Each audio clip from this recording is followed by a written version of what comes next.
Gênesis capítulo 11. Quem achou, diga amém. Quem achou aí agora o versículo 26 em diante? Você achou? Camila, eu não achei Gênesis. É o primeiro.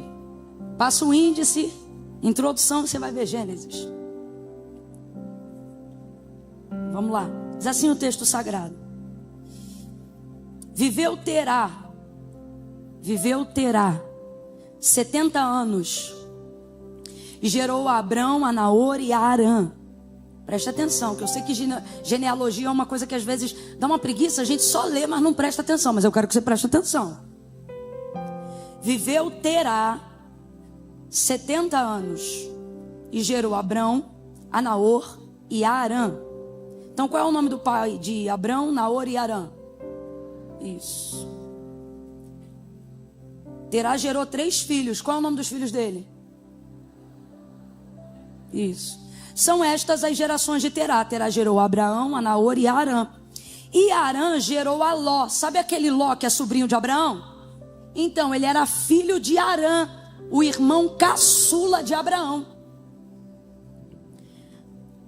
E olha que tristeza, versículo 28.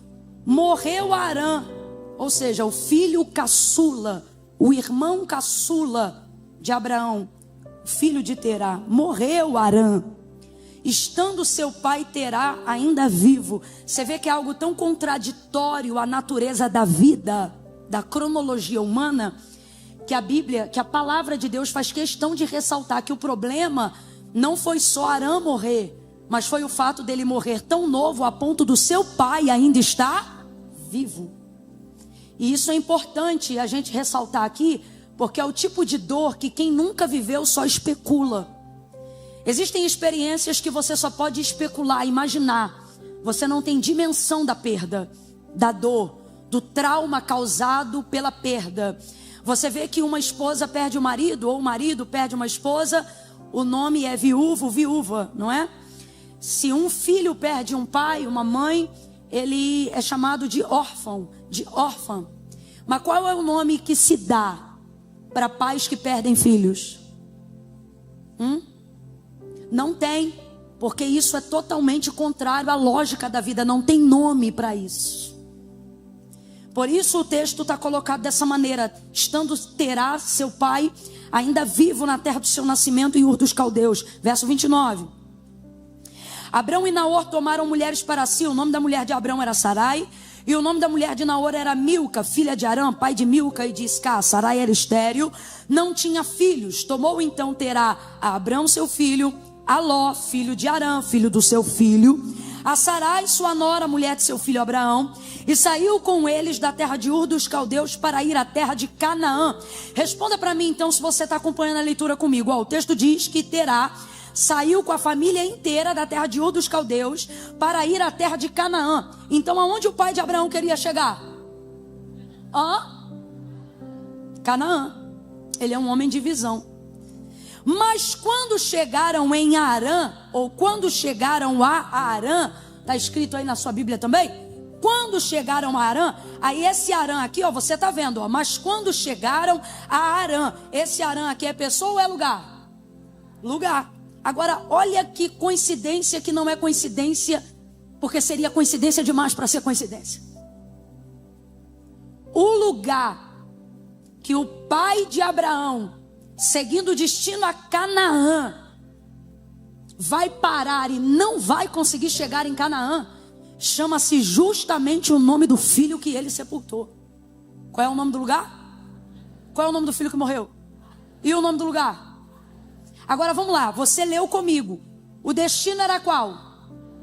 Aonde o pai de Abraão queria chegar? Para onde ele queria levar a família dele? E ele está indo para lá. Só que quando ele chega num lugar chamado, o texto vai dizer assim, mas quando chegaram em Arã, habitaram ali.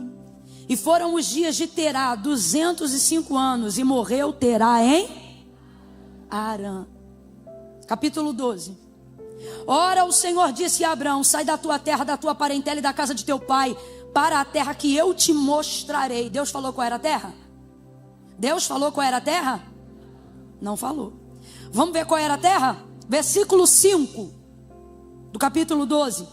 Abrão levou consigo a Sarai, sua mulher, e a Ló, filho de seu irmão, e todos os bens que haviam adquirido, e as almas que lhes haviam sido acrescentadas em Harã, e saíram para a terra de... E lá chegaram. Aonde o pai de Abraão queria chegar, ele não chegou, mas Abraão chegou. Eu estou ali sentada e Deus está falando comigo, gerações. E eu dizia, Senhor, confirma a tua palavra, confirma a tua palavra. E então vi que o Ministério de Louvor na última canção iniciou a última canção cantando a estrofe. Os que já morreram, os que hão de vir, muitas gerações rendidas em louvor. E olhando para esse texto, Deus falou para mim, anuncie uma palavra. E a palavra que Deus colocou na minha boca esta noite é, diga ao meu povo que eles vão chegar. Eu vou contar de 1 a 3. Você vai liberar essa palavra e aí depois você vai sentar. Mas você não vai sentar enquanto não liberar essa palavra.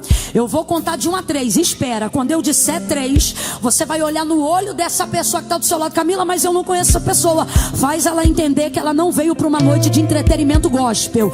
Deixa ela perceber que ela sentou-se ao lado de um profeta do eterno, de uma profetisa. Que essa noite é noite de resposta para muitas questões que você vem perguntando na tua vida. Aonde eu vou chegar? Qual é o meu propósito? Será que eu já vivi tudo que eu tinha para viver? Será que... Ei, Deus me trouxe hoje aqui para dizer, você vai chegar. Você vai chegar. Vai chegar em destinos que foram traçados, mas que não puderam ser concluídos. Mas o Senhor vai te fazer chegar. Tu vai honrar os que vieram antes de você e vai levantar régua para aqueles que virão depois de você. Eu vou contar de 1 a 3 e no 3 você vai gritar para esse irmão, você vai chegar lá. É 1, prepara. 2, vira em direção a ele. 3, diga, você vai chegar. Você vai chegar. Vai chegar onde seus pais não chegaram. Vai chegar em lugares que vão abrir portas para que seus filhos cheguem além de onde você foi. Deus está repreendendo espírito de fracasso e de desistência. Eu vou dizer de novo, você vai chegar. Senta dando glória a Deus aí. Oh, glória! Aleluia! Aleluia! Glória!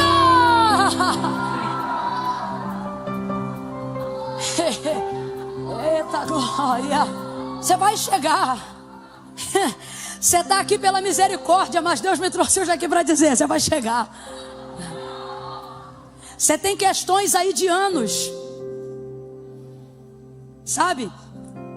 Uma vida cíclica de coisas que você não rompeu. Está na terapia, mas ainda não rompeu. Está na faculdade, mas ainda não rompeu. Terminou o ensino fundamental, mas ainda não rompeu. Você pensava que ia viver depois da aposentadoria, porque tudo você jogava para depois da aposentadoria. Depois que eu me aposentar eu vou viajar, depois que eu me aposentar eu vou construir, depois que eu me aposentar eu vou, e não rompeu.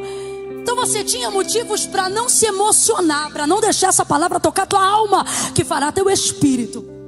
Não, Camila, eu não me emociono mais, eu não sou uma garotinha. Não, Camila, eu não me emociono mais. Você está vendo que eu estou aqui, eu não estou no Kids. Não. Só que Deus me trouxe aqui e eu estou... Rapaz, eu estou crente hoje, porque se tem alguém aqui que está pregando hoje para si mesma, sou eu também. Sabe quando Deus te usa para os outros, mas Deus está falando contigo? Ixi, está acontecendo muito hoje. E Deus está falando comigo e eu não estou só pregando uma palavra. Eu estou pregando uma convicção espiritual. Está aqui. Eu não poderia produzir isso de mim mesma, porque eu estou num momento talvez semelhante ao seu, em questões cíclicas, coisas que não rompem. E eu seria o tipo de pessoa que, se hoje estivesse nesse culto e alguém pegasse o microfone para dizer, Deus vai dar vitória, eu ia dizer, amém, Senhor, abençoa meu irmão, eu vim aqui para te adorar, já me sentindo a própria Jó. Tipo, não importa, eu não vim aqui porque eu tenho, não vim aqui porque eu quero ter, vim aqui para te adorar. Mas há uma convicção no meu espírito. E o que o Senhor está dizendo é, você vai chegar. Camila, eu não tenho força. Camila, eu não tenho capacidade. Camila, eu tenho me sentido incompetente. Camila, eu tenho me sentido inapta ao propósito, à vocação, ao destino, ao caminho que eu preciso fazer até lá. Camila, eu não vejo em mim disposição física. Camila, eu não vejo em mim disposição espiritual. Camila, eu não vejo em mim motivação intelectual. Aí Jesus está dizendo para mim e para você essa noite, através da vida geracional de Abraão. Engraçado, porque Terá, pai de Abraão, tinha isso tudo. Ele não tinha Deus, ele não servia a Deus. Ele era uma casa de muitos ídolos, a terra de Ur dos caldeus. E a vida do pai de Abraão não era uma vida que retratava a fé do pai Abraão, que futuramente iria conhecer o Deus Jeová. Não, era uma casa de muitos ídolos. Mas ele, diferente de Abraão, não tinha luto, não tinha trauma, não tinha uma história de incompetência ou de inabilidade. Você vai ver que Abraão já era rico, herdeiro, muito antes de conhecer a Deus, por causa da inteligência, da habilidade e da prosperidade de seu pai. Segunda característica hiper interessante sobre Terá é que Abraão ouve a voz de Deus, mas Terá não. Terá não tem ninguém falando com ele não. Ele vai ter uma atitude inteligente. Vamos lá. Ele vai ter uma atitude o quê? Extremamente inteligente. Você vê que ele é um cara de visão. Ele é um homem que tem visão. Ele é o tipo de pessoa que vai além das circunstâncias, que levanta os olhos por cima das montanhas. Como é que a gente sabe disso? Ele está diante de um trauma, de uma situação que devastou seu emocional, sua vida, e ele vai sair da terra das suas memórias, da sua cidade pátria, porque o mesmo lugar em que ele cria seu filho caçula e ele coleciona memórias com esse filho caçula, é o mesmo lugar aonde ele vai enterrar e sepultar esse filho. Deixa estar que além de ser caçula, porque o filho caçula, ele usufrui um tempo de qualidade que o pai não conseguiu entregar nem para o mais velho, nem para o do meio, nem para os outros que vieram antes dele. E não é porque o pai ama mais um do que o outro, mas é porque o filho caçula desfruta de uma maturidade paterna, materna, que o primogênito não teve condições de ter. Então, aquilo que você fazia na condição de mais velho e tomava uma surra logo de cara, o caçula não toma. Tanto é que a gente implica com os caçula, dizendo: mãe, se fosse na minha época tu já tinha virado a mão na minha cara. Mãe, na minha época tu não... Mas não é que o pai ama mais ou menos. A condição emocional, a maturidade materna, paterna é totalmente diferente. Por que você está dizendo isso, Camila? Porque qual é a condição de Terá?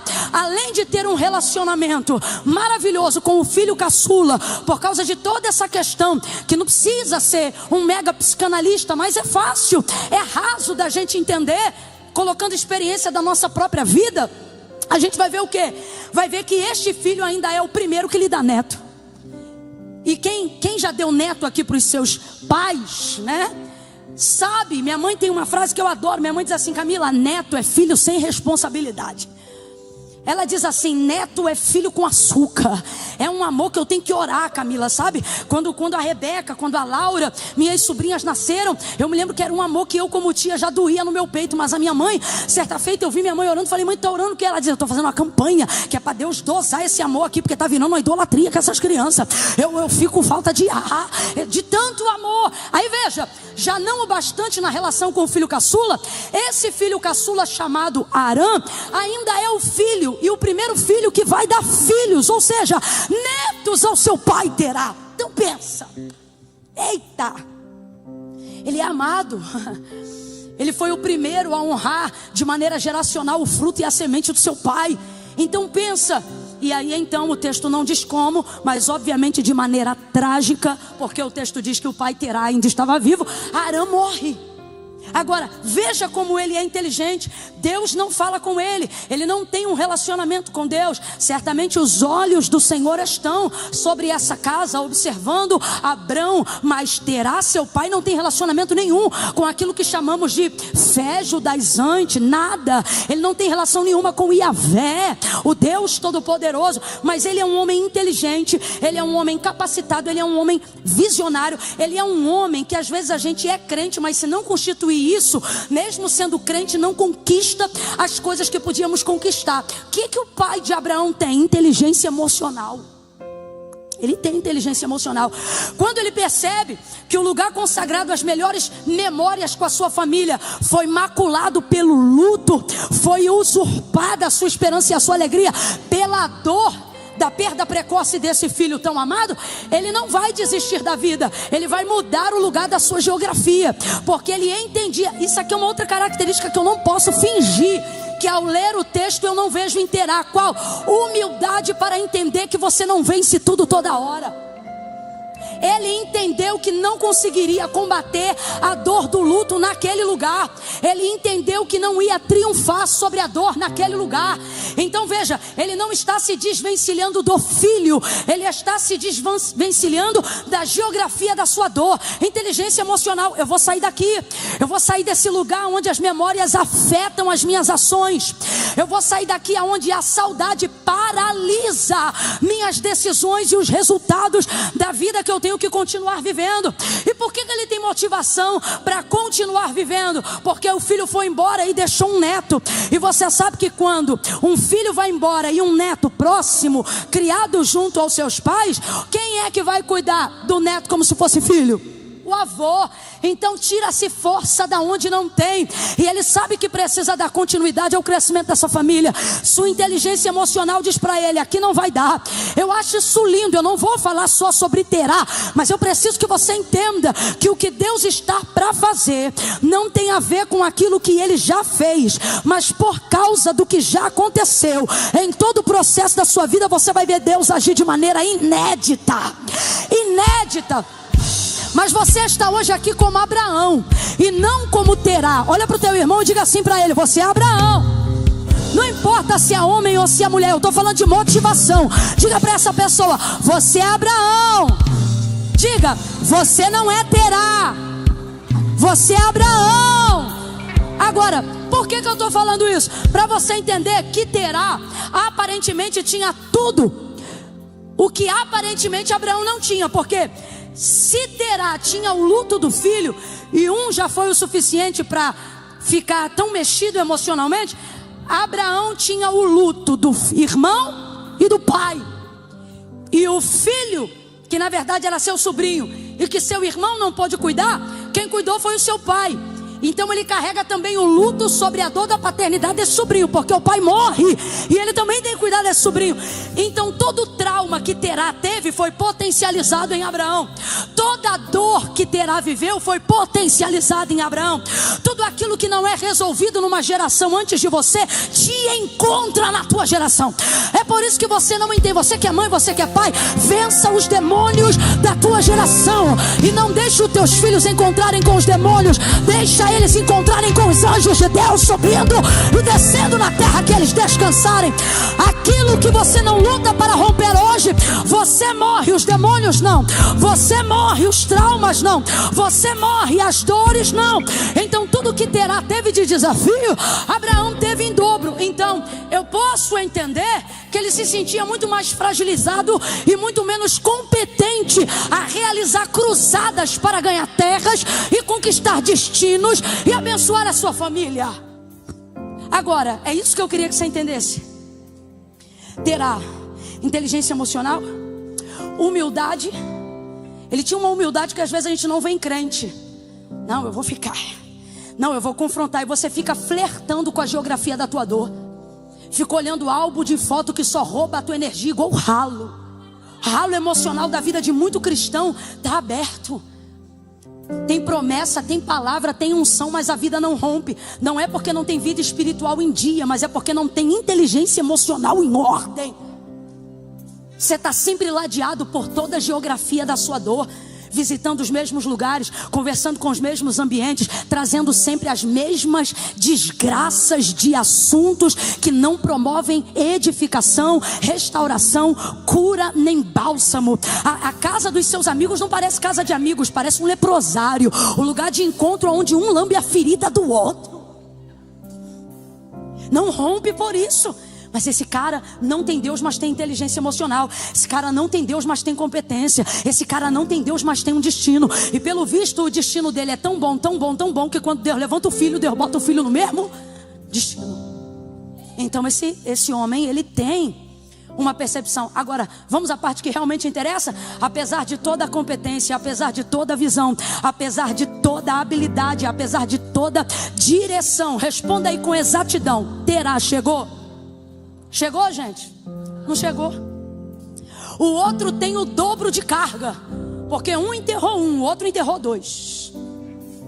Um foi frustrado uma vez, o outro foi frustrado duas. Isso aqui é bom até para você entender por que Deus, quando se revela a Abraão, não diz assim para Abraão: Abraão, sai da tua terra, da casa de teu pai, do meio da tua parentela, e vai para Canaã. Para você entender. Você imagina o lugar que eu saí da minha casa para ir para uma terra que meu pai chamava de Canaã. No meio do caminho meu pai para em Harã, e eu moro nela até hoje. E eu tive que sepultar o meu pai na terra que levava o nome do meu irmão. É aqui que eu vivo, é aqui que eu moro. Agora me aparece um Deus dizendo: sai daí que eu vou te levar em Canaã. Vamos falar a verdade? Qual era a primeira coisa que ele ia raciocinar? O próximo a morrer ou sou eu, ou é Sara, ou é Ló. Porque no caminho desse destino foi ali que eu sepultei pessoas. No caminho desse destino foi ali que eu perdi a esperança. No caminho desse destino foi ali que a dor me visitou. Então, quantas vezes estamos aprisionados na comodidade do medo, na geografia da nossa dor? Mesmo salário, mesmo critério, mesma vidinha, mesmo tudo igual. Não porque não tem potencial, mas porque o trauma não deixa você romper. Aí vem Deus e te sacode dizendo assim: eu vou fazer uma coisa nova. Eu estou te chamando para a única maneira de Deus motivar você a sair daí, é Ele te contando parcialmente a obra que Ele tem com você. Porque se Ele te contasse tudo, tu não saía do lugar. Se Ele contasse que tu seria perseguido, tu não aceitaria ministério. Se Ele tivesse te contado que você ia viver não só luto de gente, família, mas lutos emocionais, traumas e traições, você jamais estaria no meio do caminho que você tem caminhado. Mas como é que Deus faz com a gente? Deus fala com a gente do destino e do triunfo, mas não fala do caminho enquanto a gente não continuar a caminhar. Ou melhor, não fala do destino enquanto a gente não estiver no caminho. Você já percebeu? Deus quando levanta os profetas para Israel e para as suas peregrinações, é igualzinho com a gente. Deus nunca começa dizendo assim: ó, vou fazer olha, você vai passar tal e... Não, a gente fica emocionado na hora da profecia. Se liga nessa daqui, ó. Se eu não me engano, Jeremias, né? Eu irei adiante de ti, endireitarei os caminhos tortuosos, quebrarei os ferrolhos de ferro, arrebentarei os cadeados de bronze. Ei, eu vou abrir um caminho no deserto, eu vou preparar caminho, eu vou abrir rios em regiões ressequidas. São só palavras de vitória. A gente fica tão emocionado quando Deus está falando de um destino que a gente ainda não sabe onde é, que a gente só fica alegre, pula e dá glória. Mas se a gente parar para raciocinar um minutinho, sabe o que a gente vai lembrar? E a gente vai pensar: rapaz, que lugar é esse que Deus está me levando que vai ter que endireitar? Na hora eu só dei glória, mas que caminho é esse que vai ter ferrolho, cadeado? A gente só pensa no triunfo, ó. Pelejarão contra ti, mas não prevalecerão, porque eu sou contigo para te livrar. A gente só pensa no livramento, a gente já entra na marcha. A gente acredita no sobrenatural, a gente acredita no recurso, a gente acredita em tudo e vai para casa dando glória a Deus. Mas por que Deus não diz o lugar exato do destino enquanto a gente não começa a caminhada? Porque se Deus fala antes de tocar na nossa motivação para sairmos de lá, a gente não sai. Olha para cá. Deus nunca vai tocar no teu trauma antes de tocar na tua motivação. Camila, Ele vai me curar? Ele vai. Camila, Ele vai me restaurar? Vai. Camila, Ele vai me surpreender? Também. Camila, Ele vai me conduzir? Com certeza. O que eu acho lindo de Deus é que para ninguém que Ele chamou pessoalmente, Ele disse: eu te espero lá. Não, para todos que Ele chamou, Ele disse: eu vou contigo. Isso é maravilhoso. Deus não está me esperando no destino, Ele está disposto a fazer comigo o caminho. E essa é a minha alegria, essa deve ser a sua alegria. Mas não há motivação para sair da depressão, para sair da procrastinação, para sair da síndrome do pensamento acelerado, para sair de um emprego que mais parece um Egito do que uma forma de ganhar a vida. Não há motivação. Dá uma força. Enquanto Deus não colocar em você a motivação necessária. Você já pensou Deus chegar para Abraão e falar: levanta, pega as tuas coisas, arruma tudo que eu vou te levar para Canaã. Eu tenho para mim que ele ia dizer: eu não sei que Deus é o Senhor, mas eu não vou não. Eu não vou não. Deus diz assim para ele. Agora, pense comigo. Deus já sabia que era Canaã a terra, sim ou não? Mas não fala para ele. Olha com carinho para quem está do seu lado e diga assim para essa pessoa: Deus. Não, você não olhou, estou te dando uma chance. Vai, diga: Deus não te contou tudo.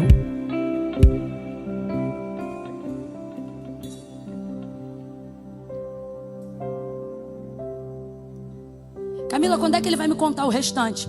Só depois que você estiver longe o suficiente que não possa mais voltar. Eu não sei qual foi o momento exato que Deus disse para Abraão que era Canaã, mas eu não tenho dúvida que foi depois da mudança já estar totalmente nos bois, nos cavalos, nos carros. Porque depois que você embrulha tudo, você vai. Depois que você arrebenta com as pontes do passado, você vai. Uma das formas de Deus tirar da gente o medo que nos paralisa é tirando da gente tudo que a gente tem medo de perder. Por isso, se eu fosse você, eu tomava uma decisão hoje, das duas uma. Ou você perde o medo de perder, ou você perde o que você tem medo de perder, porque senão Deus vai tirar de você para você não ter mais medo. Porque as pessoas mais livres e com maior capacidade de passada para peregrinar e chegar aos destinos que glorificam o nome de Deus, são as pessoas que não têm conexão com o que ficou para trás.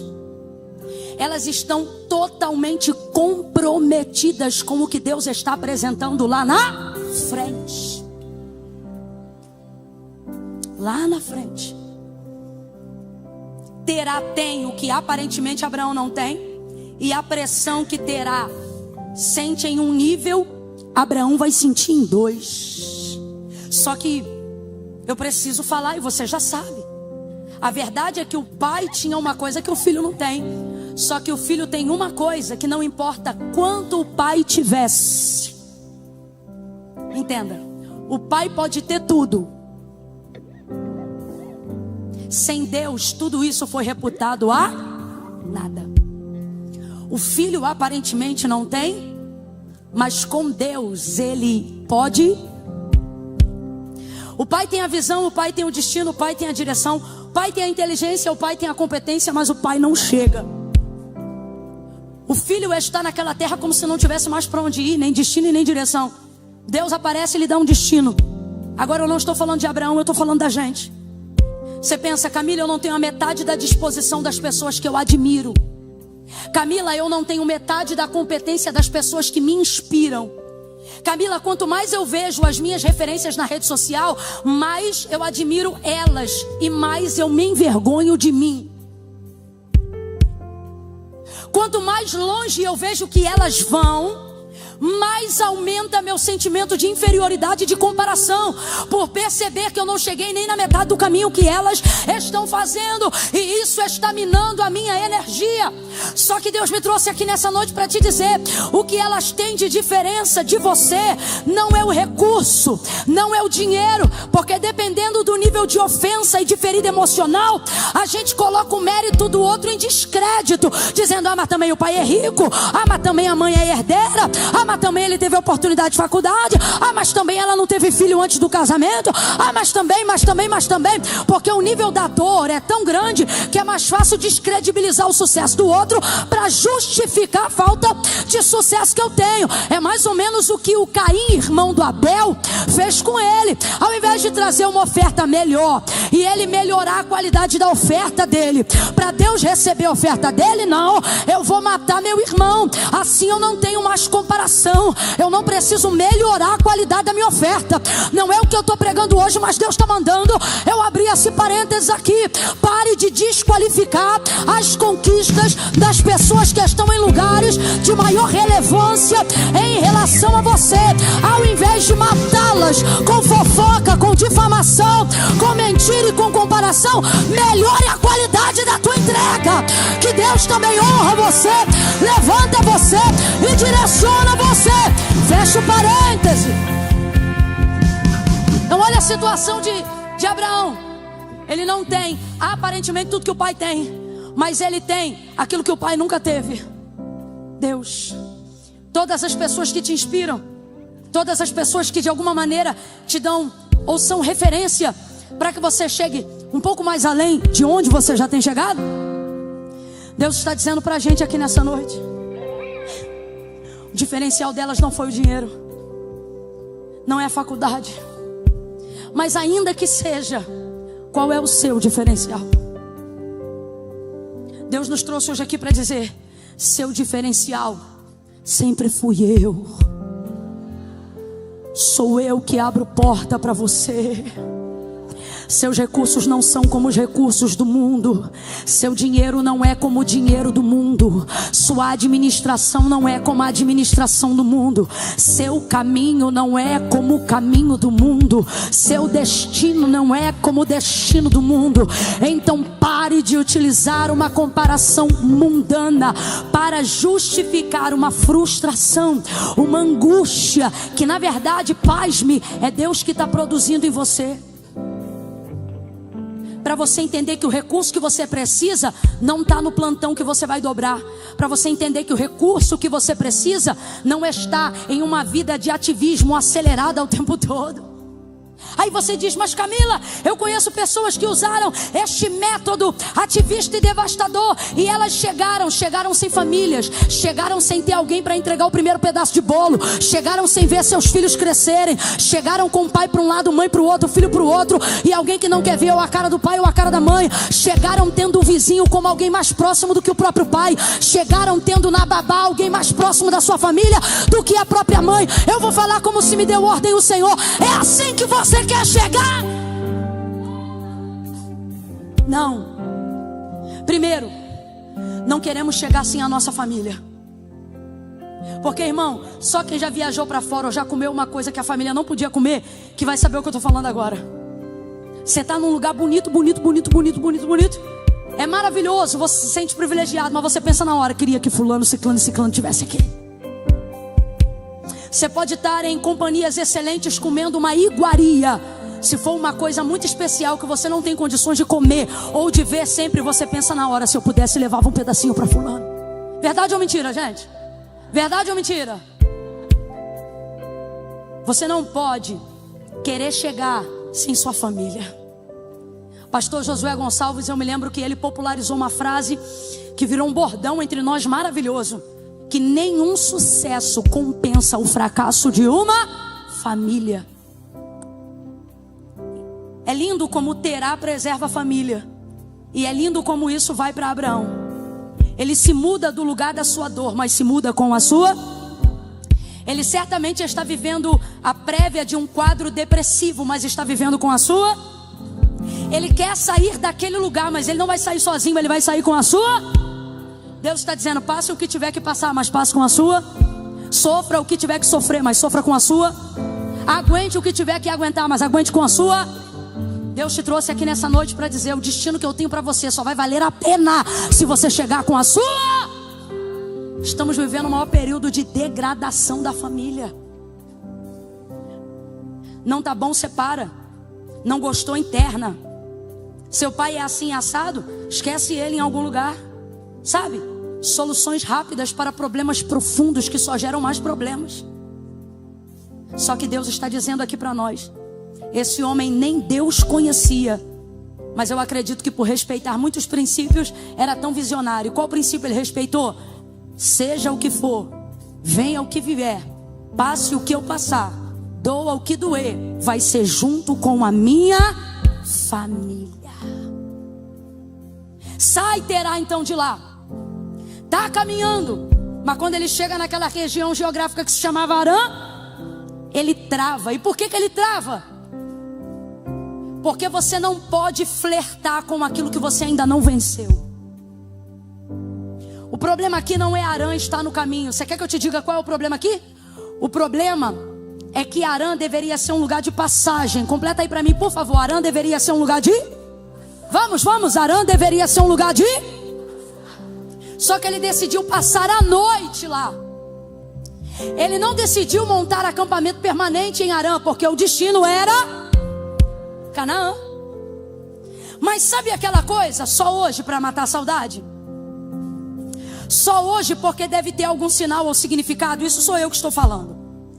Uma coisa é certa: o lugar que deveria ser um trânsito passageiro se tornou o lugar onde ele armou a tenda do acampamento para passar aquela noite, e depois a outra noite, e depois a outra noite. E Arã não é uma terra ruim. Redobre a sua atenção, porque eu vou descortinar um plano do inferno na tua vida para esse ano agora.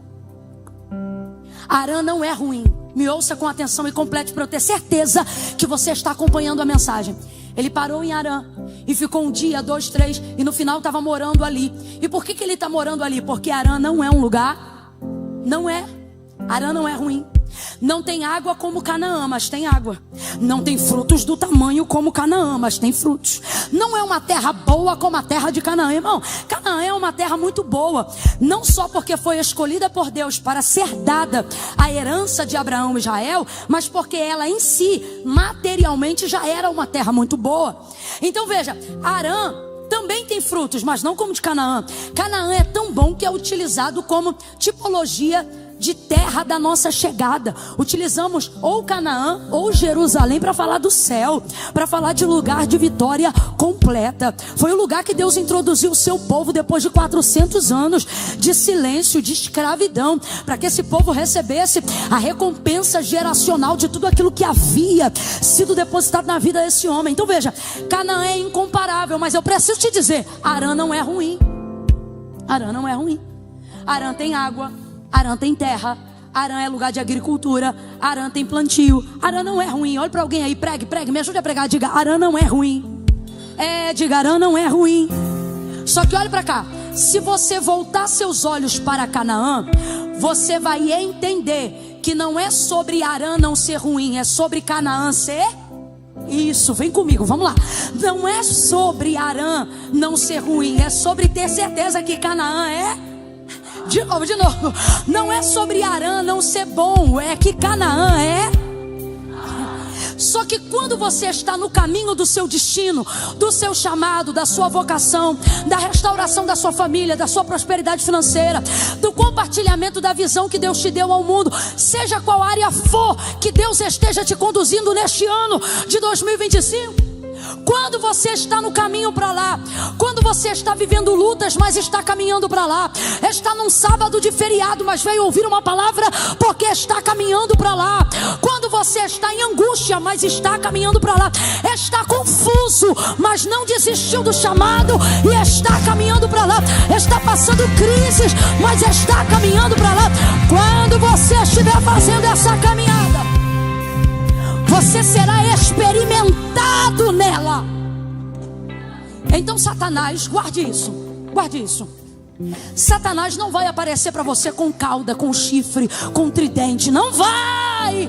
Você sabe onde você vai chegar. Ele não vai aparecer no escuro. Isso não é o suficiente para te tirar da visão do negócio que Deus te deu, da família que você está construindo, do ministério que Ele te entregou. Deus te impactou com a visão. Então isso não será o suficiente. O que Ele vai fazer então? Ouça. Ele vai se manifestar com sofisma. Sofisma. Qual é a palavra? Qual é a palavra? Segura só um minutinho para eles ouvirem isso no seco. No seco. Qual é a palavra? Sofisma. O que é sofisma? Sofisma é uma mentira? Não. Sofisma é uma verdade? Também não. Sabe o que é o sofisma? A grosso modo, é uma informação que contém um pouco de verdade e também contém um pouco de... Aí eu te pergunto, isso é verdade ou mentira? Não é sofisma. Acabei de te ensinar, menino. Nunca confunda. O que é mentira? O avesso da verdade. O que é verdade? Aquilo que nada pode contra ela porque é fato, o avesso do engano. E o que é sofisma? A melhor maneira de confundir um crente na fase que você está. A melhor maneira de confundir alguém na fase que eu estou. E o plano do inferno é este. Não diga para ela a verdade, porque senão você vai confirmar a palavra que Deus liberou. Também não diga mentira, porque ele conhece a verdade e vai saber que você está dizendo. Vamos fazer Vamos botar um pouco de verdade. E vamos botar um pouco de engano. Como é que um crente para a caminhada?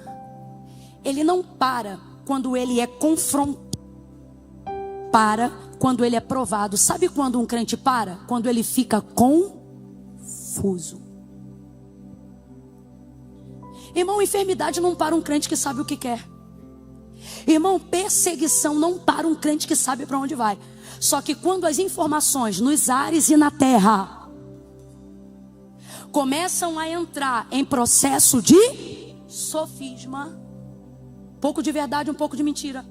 É por isso que eu não gosto de gente que aceita profecia de quando o profeta acerta 80%, mas erra 20%. Me irrita. É muita sede de querer acreditar em tudo. Vou te dar um exemplo, falar rasgado. Você está fazendo cara de que não sabe do que eu estou falando, mas tu sabe.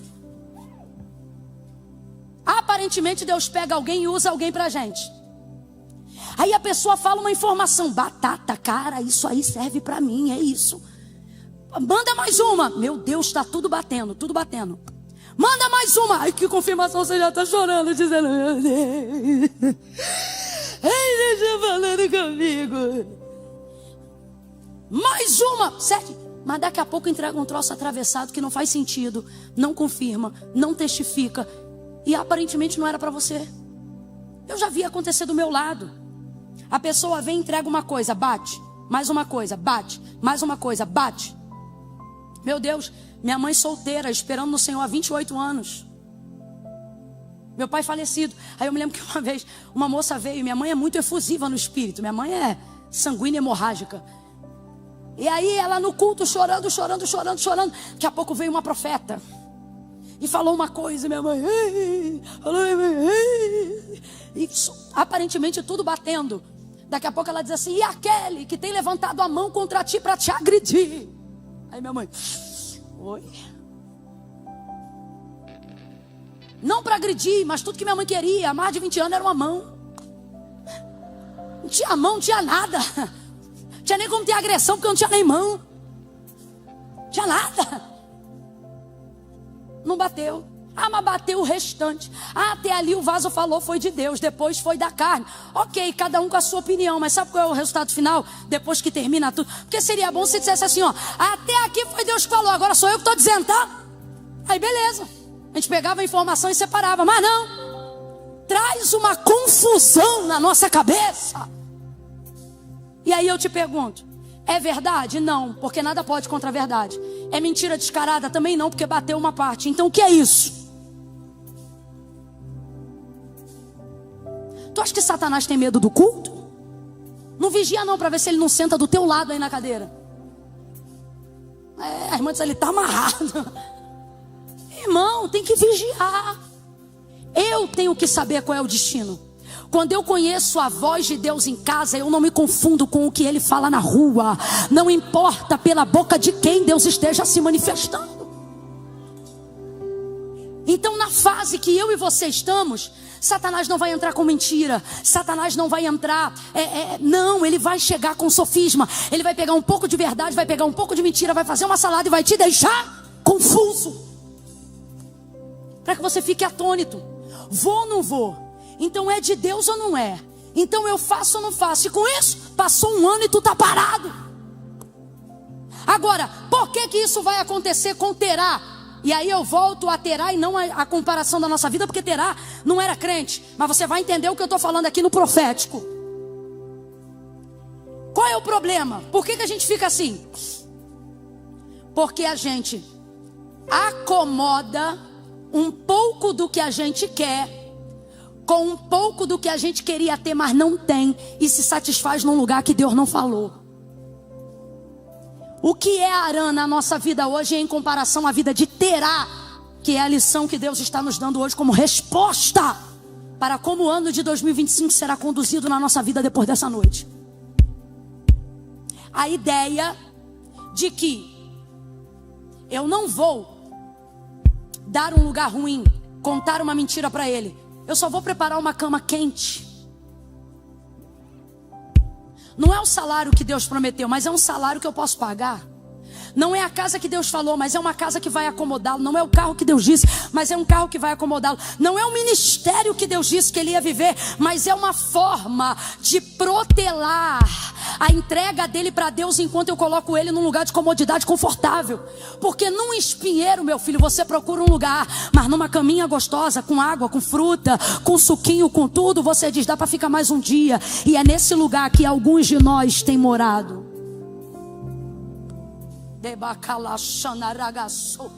Redobre a atenção, o Espírito Santo de Deus está aqui, Ele está dizendo com carinho para nós. Foi-se o tempo que Satanás se apresentava, colocando você em ardente tribulação por permissão de Deus, para que isso fosse utilizado como ferramenta para você sair do lugar de comodidade. Foi-se o tempo. Hoje ele não coloca prova, tribulação, angústia e agonia nesse ponto, não. Ele te coloca num lugar confortável, porque ele descobriu que a comodidade, ela é mais nociva para atingir o propósito de Deus do que a dor. Quando você está em angústia, você vem logo para o altar. Tu nem é de consagração, mas quando a luta aperta, tu ora de manhã. Tu nem é de campanha, mas quando todas as portas se fecham e não tem ajuda de lugar nenhum, na hora você lembra de entregar para Deus um jejum, um voto. Porque a dor e o sofrimento sempre foram escola e mola propulsora para Deus nos projetar. Satanás, percebendo isso, o que ele fez? Deus, não precisa abençoar não, deixa que eu dou. Eu vou dar tudo que se parece com aquilo que tu disse que ia dar para ela.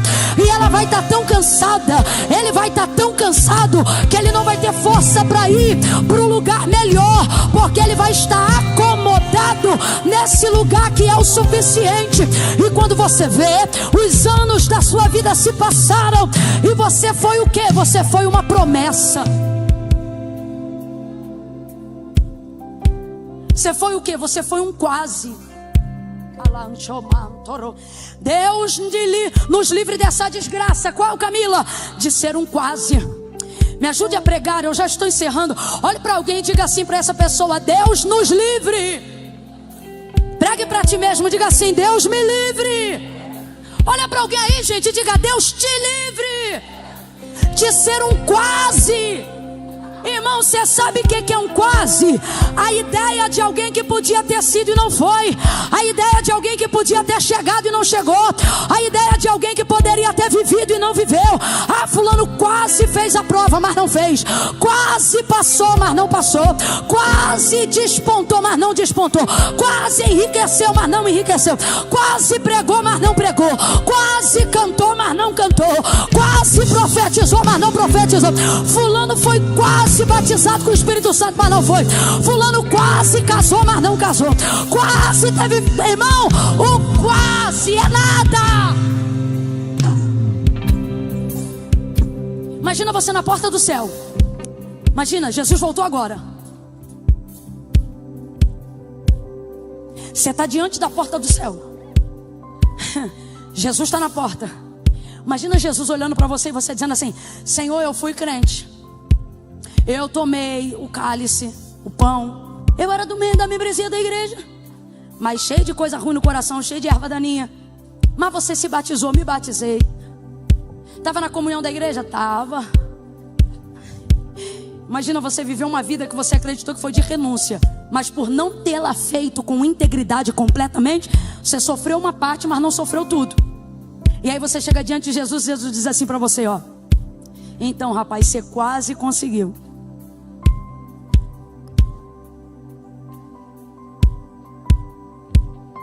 Não, isso é no seco, isso é no seco. Isso é no seco, nego, isso é no seco. Imagina. Você quase conseguiu. No seco, para eles sentirem. Segura, segura. Isso vai ser assim. Imagina. Você falar assim: ah, eu não servia direito, mas o Senhor viu que eu servi um pouco. Eu não orava direito, mas o Senhor viu que eu orei um pouco. Eu não lia muito a Bíblia não, mas o senhor via que de vez em quando eu lia. Eu não consagrava não, mas o senhor via que de vez em quando eu consagrava. Eu ia em tudo que é culto, eu só não entregava a vida lá na frente, mas o senhor via que eu sempre gostei do senhor. O senhor sempre estava aqui, ó. Meu coração. Imagine Jesus olhando para mim, para você. Tá repreendido. Para mim não, para você. Quem tá ligado falou, para mim também não. Não, tu não estava ligado, tá falando agora. Imagine ele olhando para você e dizendo, meu filho, você quase venceu.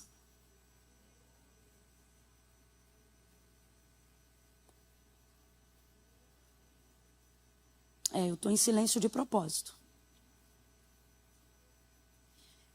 Minha filha, você tá vendo aqui? Imagina ele abrindo a porta dizendo, olha isso aqui, fazendo igual o Lázaro lá que viu.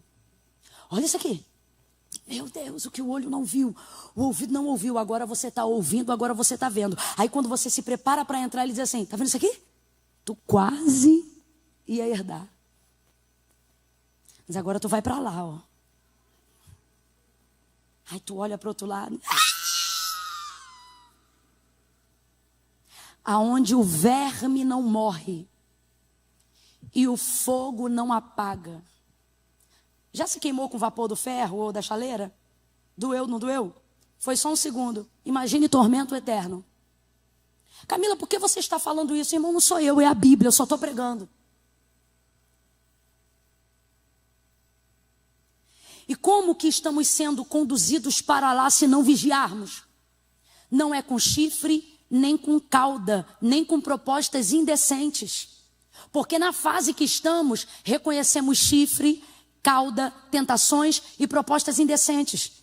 Então, como conduzir essas pessoas a uma mediocridade espiritual, intelectual, a ponto de que suas mentes sejam cauterizadas para que elas jamais vivam Canaã?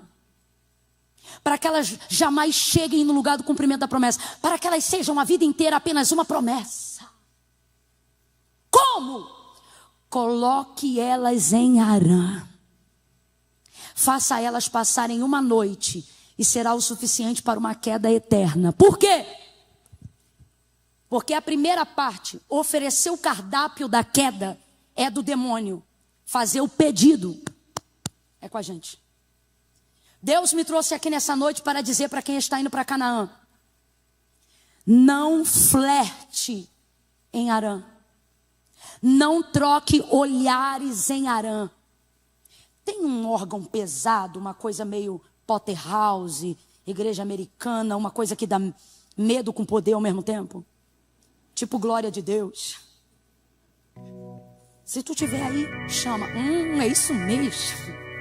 Eu já fico americana.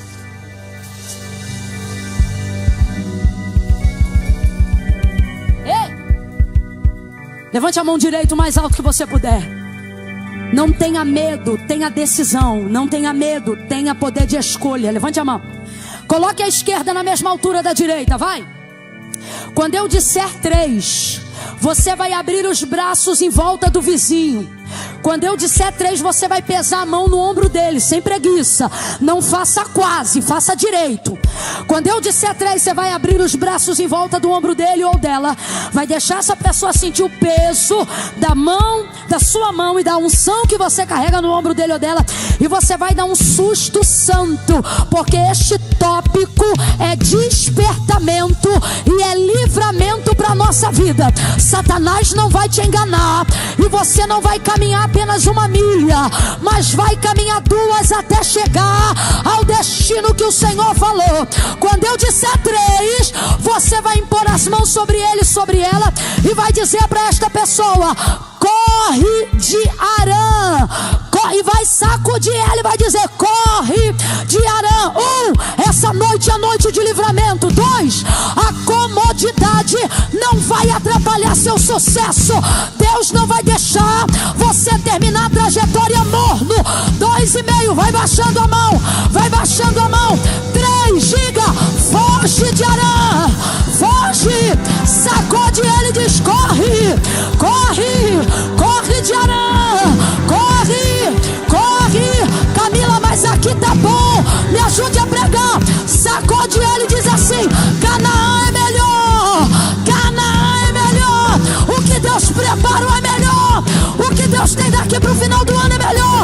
dá para viver melhor, dá para cantar melhor, dá para pregar melhor, dá para viver melhor, dá para ter um casamento melhor, dá para ter mais unção, dá para ter mais poder, dá para ter mais avivamento, dá para ter mais milha, dá para ir mais longe, dá para ir mais longe, dá para ir mais longe, dá para chegar mais perto. Rapaz, saia de Arã hoje mesmo. Moça,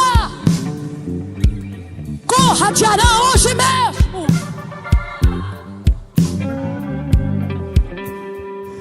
Ainda bem que eu vi. Hoje mesmo. Vou falar como boa carioca. Já falei cara, devo ter escandalizado uns dois. Desculpa, é coisa de carioca. Vaza! Sai fora de Arã. Não, Camila. Arã não tem meu coração, não. Eu só guardei o telefone aqui. Guardou pra quê? Não, Camila, eu não tenho o telefone guardado, não. O problema é que Arã tem meu telefone. Troca de chip. Muda o telefone, corre de Arã. Você está pensando que Arã é o lugar que você vai viver sua vida. Só que Satanás está olhando para Arã e ele, quando olha para você, não vê você. Sabe o que ele vê? Uma lápide no seu lugar, uma sepultura com o seu nome. Olha lá, ó, tem promessa. Olha lá, ó, vai chegar, tem potencial para chegar em Canaã. Mas olha lá, ó, vai ser sepultado, hein? Porque flertou com um lugar que carregava o nome do qual queria fugir. Eu não estou dizendo que Terá devia fugir do filho. Claro que não. Mas ele estava num caminho de fuga de uma dor que lhe paralisava. Então, se ele está passando num lugar que carrega o nome daquilo que tem o poder de paralisá-lo, o que ele tem que fazer, gente? Vai-se embora daí. Descansa no próxima cidade. Mas não. Passou em Arã e lá ficou. E lá foi sepultado. E todo mundo foi obrigado a viver ali. Porque a geração seguinte, seus filhos, vão morar onde você construir casa. Então veja bem se você está morando onde você quer que a sua descendência conquiste a terra. Não era o lugar de destino final. Primeiro porque não era onde seu pai queria ficar. Ficou ali por força de uma dor que não soube resolver, por causa de não conhecer um Deus que tinha poder para superar aquilo por ele e com ele. Mas o seu pai Abraão, seu filho Abraão, a geração seguinte, vai ouvir a voz de Deus. Oh, eu estou sentindo a presença de Deus.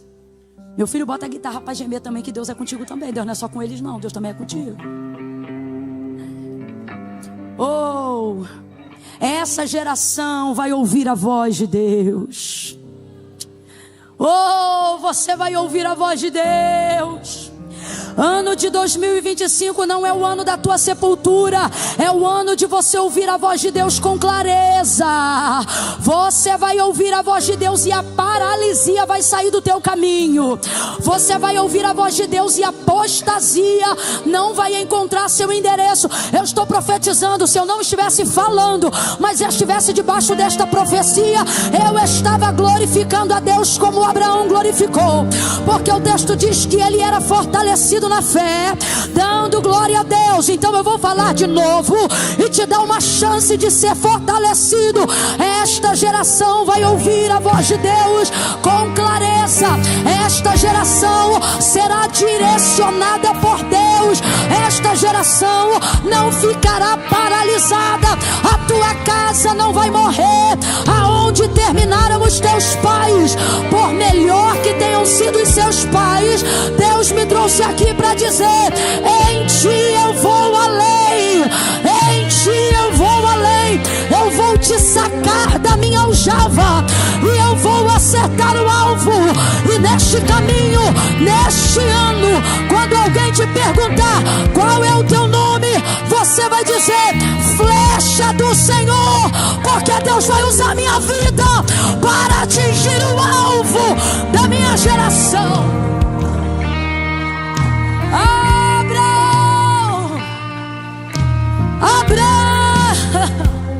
Abraão,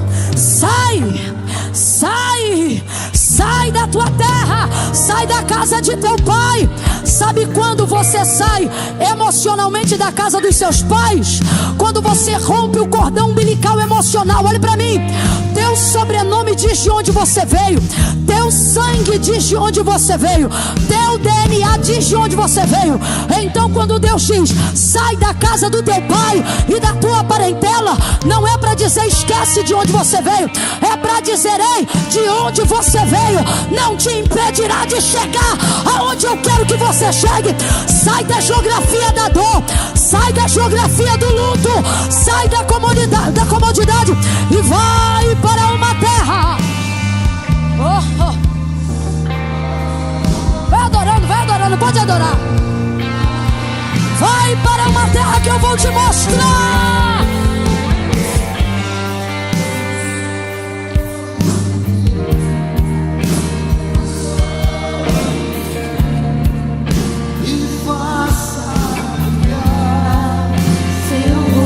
Cante com pressão, cante crendo, cante.